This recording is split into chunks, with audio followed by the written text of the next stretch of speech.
Okay, so it's another time for another blog or vlog, whatever you call it. This is Ami here. It is the 17th of June. This would be vlog number 8. I did a very short one last night about Andy's art because he actually lent me some paintings I can put on the wall because these walls were just looking so bare. So anyway, so today has been an interesting day. Lots of work because I'm actually starting something new in about 2 weeks. And it's been a journey because I've been trying to find something new because where I work, even though I love it very much, I needed to move on to something where it was a little more sustainable. I will admit to the fact that I'm going to miss a lot of my clients. I'm going to miss all my clients. Let's be honest here, even the ones that drive me nuts. And I'm also going to miss my colleagues a lot because they were very much like a family where we worked. We didn't just keep to ourselves, or we believed in a lot of teamwork.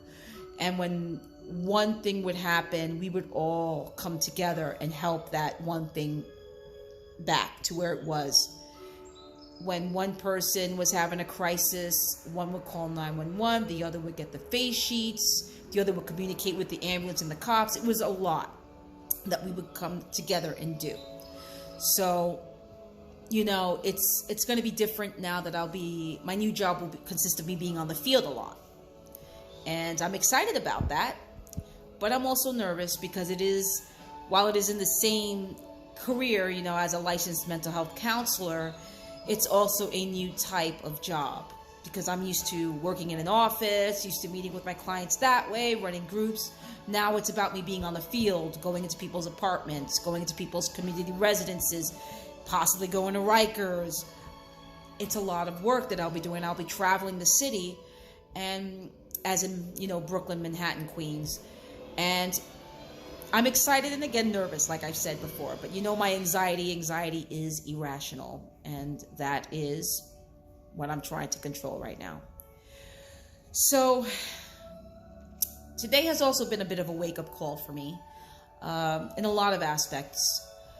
As I've stated several times in several of my vlogs, my life has taken a big change. You know, I went through a divorce, I'm in a relationship, I've moved away from Queens, I'm living in the suburbs.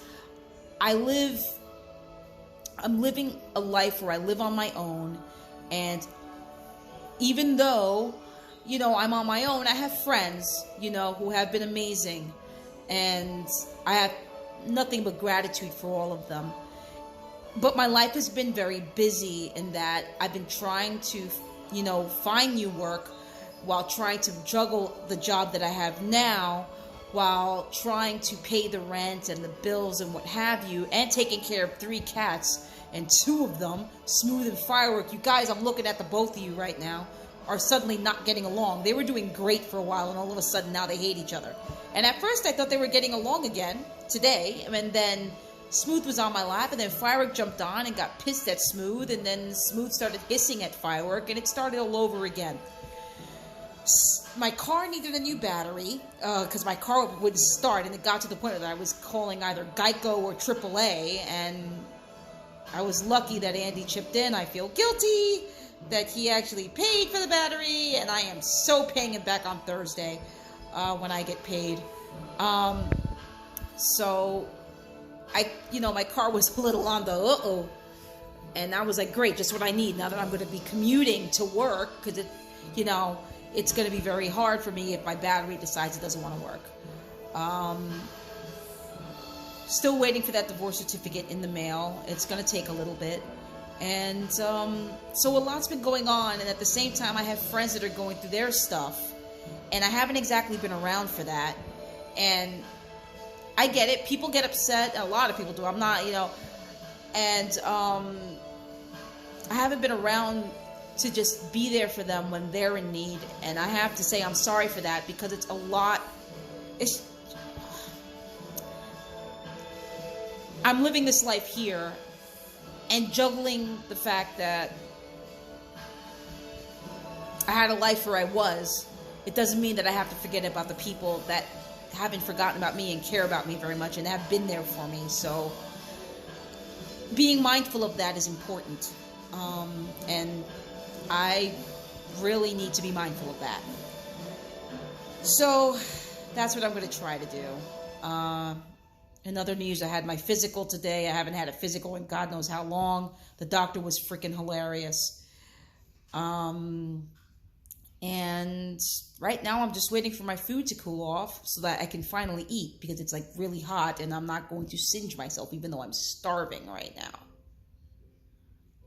So I guess what I want to talk about is things that happen when life changes. Sometimes life changes in a way that you don't expect it to.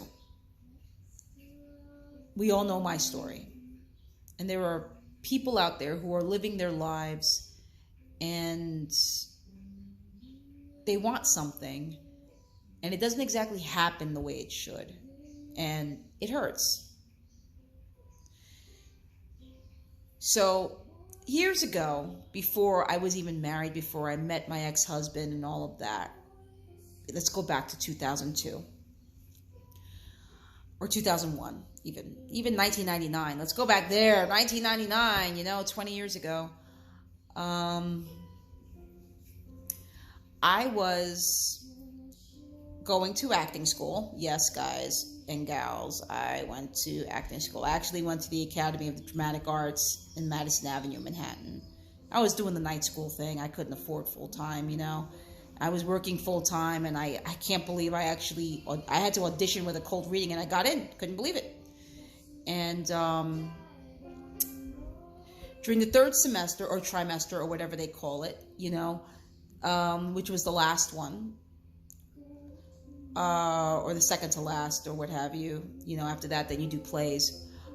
We did scenes during the last semester, the last part of the semester or whatever. We would do scenes that they would assign us. And the last one, I did a scene from The Crucible.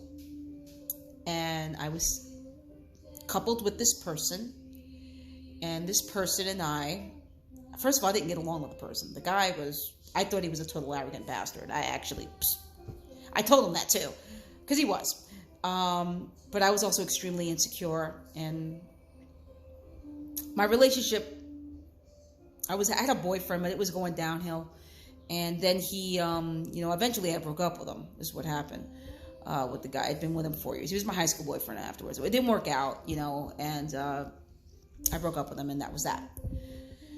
So basically this guy, we did a good scene together and everything. And me being this immature, young 20-something-year-old chick, and insecure as well, I kind of got attached to the guy, so much so that we ended up having an affair. He was married, so that wasn't the right way to go about things. Now, I know what you all are going to say. Oh, I see. So there's a pattern here. So when she was married, then she is unhappy, she moves on to the next. No. That's actually not how it goes, because the truth of the matter is, when I was married, I did want it to work out. Unfortunately, things weren't done that should have been done to make it work out. And sometimes you just got to count your losses and move the fuck out and just be like, I need to be happy, because I wasn't happy for years. So basically what happened was, I thought that I was crazy about this guy. And what it really was just total sex. But I really thought I was crazy about this guy. So we were on and off for a while. And then he left. And I was depressed. But then I meet this other guy when I was doing a play outside of the Academy of Dramatic Arts. I was already graduated from there. And it was called Tales of the Dragon Y2Gay. It was written by some guy named Michael Pendragon. And I met this other guy during the play. And we hit it off. Turns out the guy was a narcissist and a half. Stood with him for 9 months. That didn't work out. So, and I also found out he was still dating this other woman that, believe it or not, her and I became good friends. That's a whole other story. But anyway, going back to the first guy that I talked about. I ended up going back with that guy when I didn't work out with the narcissist. And basically, I fell head over heels for the guy. But he never felt the same about me. And why would he? You know, his wife, I guess, found out shit. She left, everything. 9/11 happened, and he basically became a merchant marine and went out to Guam or whatever. And we would communicate through email and had a lot of interesting phone calls. And eventually it got to the point where I started to realize this guy was never going to feel for me the way I felt about him. So I broke up with him, and that was hard. And for 3 years, I was a fucking mess. I mean, a mess. So much so that I had my own psychotic break in 2002 over this whole thing. It was bad. I stopped eating. I stopped bathing. I mean, good Lord, 2 weeks without bathing. My nails were turning yellow. They must have smelled me down the block. My hair was matted. I looked horrible. I attempted suicide. And that's when I realized I am not doing well right now. And I went to Jamaica Hospital and met a wonderful therapist who challenged the living shit out of me and really helped me realize that I needed to really hold myself accountable for a lot of things too, and that to really get myself going and find myself, but also realize that acceptance is a big thing. Now, during this time, I pretty much I closed myself off from a lot of people. I closed myself off from 2 of my best friends. When I was in the hospital, I did not, and I was in the hospital twice. I did 2 turns at the hospital. I did not want to talk to them. I was embarrassed. I was ashamed. And quite frankly, I felt like they would never understand. That was how I felt back then. Then I was given all this medication and gained a shit ton of weight. I mean, I'm talking from going from a size 9 to like a size 22 in a matter of months. And it was bad. So then that added to the depression. Now, originally I was diagnosed with bipolar disorder, but as it turned out, a few years ago I got myself reassessed, and actually it's generalized anxiety with major depressive disorder. So what happened after that was, we're talking 3 years of total depression, not keeping a job worth shit, and sabotaging my way out of jobs and blaming it on my mental illness. I did that for years. Pointing fingers all the time and not looking at my own accountability, and going through horrible depressions where I would just stay up nights. I didn't sleep. I was up 72 hours straight at times, just staying up, and then I would sleep all day. And then eventually it got to the point where I was so depressed I couldn't get out of bed, and I was actually in pain. I mean, I had the physical aches from it. I was crying a lot, crying uncontrollably. I would be outside walking. Next thing you know, I would think of the fact that this didn't work out between me and this guy. Next thing you know, I break down and cry. I would hyperventilate. I had panic attacks. I wished I was dead. I hated everyone else who was happy. Then I went through the resentful stage, the freaking anger stage, where I just wanted to basically beat the shit out of every man that existed, and felt like I would never get in a relationship with anyone again, because fuck it, what's the point? I'm gonna get hurt. Screw that. Then I went to the, you know what? I'm going to start dating and just take out my anger on them, because whatever that guy did to me, I'm just going to do to them. And I used them for dinners. I was not. Oh my God. I was not the person I am today. I will say this much though. In 2003, New Year's Eve, me and one of my best friends that I've known since childhood both went to this epic New Year's Eve party. I mean, we're talking epic. This guy owned a duplex in the city. It was amazing. And the party was crazy because apparently word got out and people we didn't even know started coming to this party. The place was crowded. I was plastered, as was my friend. I mean, plastered. It was crazy. I drank a lot of alcohol, as did my friend back in 2003. And then, I'm hanging out with this guy and flirting with him. And this guy says, hey, he's like, you want some of this? I'm thinking, oh, a cigarette. I smoke it. It was not a cigarette, if you get my drift. And so the ball's about to drop. 2003 is turning into 2004. And I decide in the kitchen of that person's apartment with my friend, that's it. I'm letting it go. I am letting everything go. Everything. And I am just going to open myself up to whatever comes my way. But as I'm saying this, I'm crying, as my friend is. And as the ball dropped, I kissed the first guy I can grab next to me. And practically threw up in his mouth. Yeah, it was gross. Next morning was a whole other nightmare, but needless to say, in February, I meet my ex-husband. I guess the moral of this story is I really thought that I was never going to come out of this depression. And I thought that my life was over. And I really felt that way. I thought I just wanted to go. I didn't want to be around. And I'd never had any money, and I still don't have any money. That hasn't changed. It will soon, though. But I have to say that I am thankful, not exactly excited or happy that this shit happened to me in the past. Stop hissing, Smooth. You're interrupting my vlog here. Seriously, man. But I am thankful that I did experience it in a way, because there was a lot of pain involved in it. And my life is very different now from all of that. And I guess I'll never get what other people are going through, because I'm not with them. I'm not them. I'm not in their shoes. But I will always say I do remember what it felt like to feel helpless and hopeless and alone.